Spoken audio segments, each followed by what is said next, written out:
இந்த 2ஆம் இடத்தோடு சனி தொடர்பு கொண்டிருக்காரு. 2வது தனஸ்தானத்தில் அவர் வந்து உட்கார்ந்துட்டு இருக்காருங்கிற போதே பேசுவதில் நிதானம் வந்துடும், கற்றுக்கொள்வதில் நிதானம் வந்துடும், காது குறைபாடுகள் வரும், பல் சம்மந்தப்பட்ட கோளாறுகள் வரும்.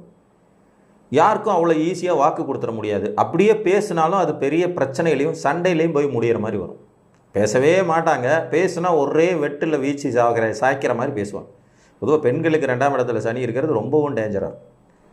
அப்போ தனம், வருமானம், கல்வி இது சார்ந்த விஷயங்களில் நிதான போக்கை எதிர்கொள்ளுதல் நன்று. மெதுவாக கொடுப்பாரு, நிதானமாக கொடுப்பாரு, ஆனால் கண்டிப்பாக ஸ்ட்ராங்காக கொடுப்பாரு.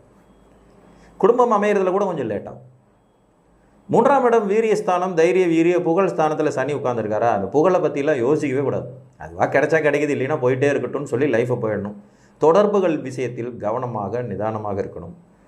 நினச்சவங்களோடையெல்லாம் கான்டாக்ட் வச்சுக்கிறது, தொடர்பு பண்ணுறதெல்லாம் ஆகாது. இந்த தொடர்புகளால்